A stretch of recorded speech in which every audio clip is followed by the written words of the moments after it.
أعوذ بالله من الشيطان الرجيم. بسم الله الرحمن الرحيم. ولقد أرسلنا موسى بآياتنا أن أخرج قومك من الظلمات إلى النور وذكرهم بأيام الله إن في ذلك لآيات لكل صبار شکور. پچھلے جلسے میں محرم کے مناسبت سے یہ بیان کیا گیا کہ بے شک امام حسین علیہ السلام کا قیام اور تحریک اس قرآنی فقرہ کا ایک برجستہ مصداق ہے. ان اخرج قومک من الظلمات الی النور.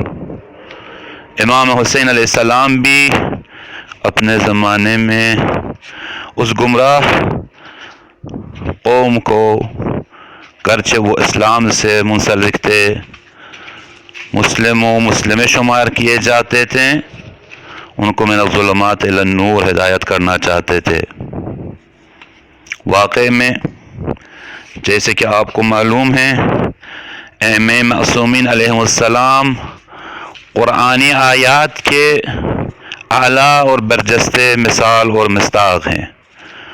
ہم قرآنی آیات کو اہل بیت کی زندگی میں مشاہدے کر سکتے ہیں، دیکھ سکتے ہیں، پا سکتے ہیں، پہچان سکتے ہیں.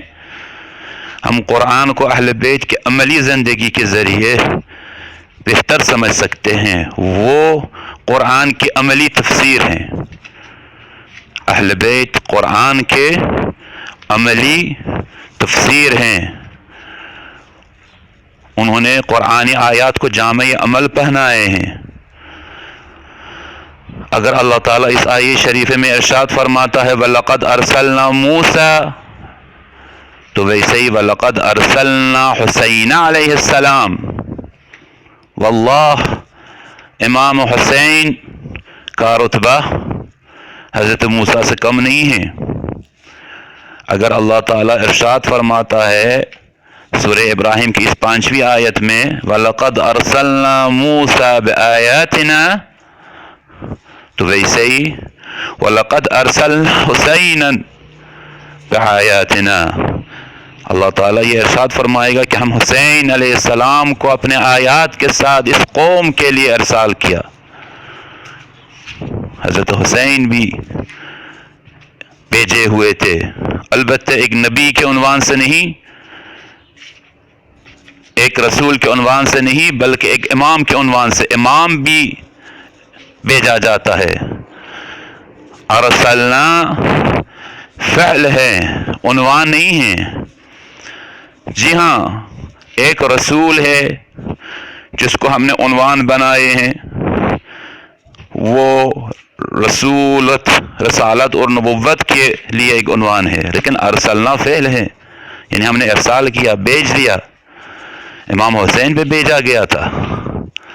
اللہ تعالیٰ تمام ائمہ معصومین علیہ السلام کو بھیجا تھا، جن میں سے ایک امام حسین علیہ السلام ہے. وَلَقَدْ أَرْسَلْنَا حُسَيْنَ علیہ السلام بِآيَاتِنَا. امام حسین کو اللہ تعالیٰ نے آیات دیا تھا تاکہ لوگ متوجہ رہے کہ یہ امام معصوم ہے، یہ ایک ممتاز امام ہے، ایک خاص ذمہ داری رکھتا ہے. اور امام حسین علیہ السلام کا ذمہ داری بھی یہی ہے جس کو اللہ تعالیٰ نے حضرت موسیٰ کے لیے ذمہ داری قرار دیا تھا کہ ان اخرج قومک من الظلمات الی النور. اور دوسرا وذکرہم بایام اللہ. امام حسین علیہ السلام اس زمانے کے لوگ کو ایام اللہ کے ساتھ آشنا کرنا چاہتے تھے، اس لیے عاشوراء خود ایام اللہ بن گیا. خوب توجہ رکھیں، کیونکہ امام حسین علیہ السلام لوگوں کو ایام اللہ کے ساتھ آشنا کرنا چاہتے تھے، تو خود ان کے قیام، خود ان کی تحریک، خود ان کی واقعہ، ان کے یوم عاشوراء ایام اللہ بن گیا. لہذا عاشوراء ایام اللہ میں سے ایک یوم ہے. یوم عاشوراء یوم خدا ہے، روز خدا ہے، خدا کا دن ہے. وذکرہم بایام اللہ یعنی وذکرہم بعاشوراء، وذکرہم بمحرم، وذکرہم بسفر. وذکرہم بتاسوعا، وذکرہم بشام غریبان، وذکرہم باسراء۔ قرآن کریم میں اللہ تعالیٰ وذکرہم بایام اللہ کے فقرے کے ذریعے واقع میں عزاداری کی طرف توجہ دے رہا ہے ہم کو۔ نہ صرف عزاداری بلکہ عزاداری بھی ایام اللہ کی مصادیق میں سے ایک مصداق ہے۔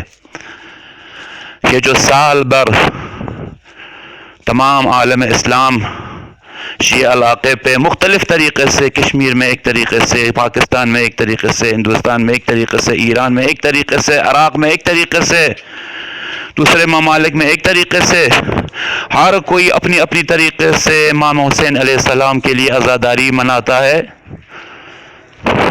نوحہ خوانی کرتا ہے، سینہ زنی کرتا ہے، روتا ہے۔ یہ سب وذکرہم بایام اللہ ہے۔ ہم متذکر بن رہے ہیں ایام اللہ پہ، جن میں سے ایک بڑا یوم اللہ یوم الحسین ہے، یوم عاشوراء ہے۔ جی ہاں، اس طریقے سے ہم قرآن اور اہل بیت کے رابطے سے آشنا ہو سکتے ہیں، قرآن اور محرم اور عاشوراء کے ساتھ، ان کے رابطے کے ساتھ آشنا ہو سکتے ہیں۔ قیامت تک ہم قرآن کے مصداق بن سکتے ہیں، قرآنی آیات کو جامع عمل پہنا سکتے ہیں۔ ایام اللہ کے سلسلے جاری ہیں۔ جب ہم ایام اللہ کو تعظیم کریں، ان کو یاد کریں، ان کو ذکر کریں، ان کی متذکر ہو جائے، تو اللہ تعالی ہمیں توفیق دیے گا کہ ہم بھی ایام اللہ بنا سکے۔ ایسے ایام جو دنیا بھر، تاریخ بھر، عمر بھر، قیامت تک ان کی یاد رہے گی انشاءاللہ۔ صدق اللہ العلی العظیم، وصلی اللہ علی محمد وآلہ الطیبین الطاہرین۔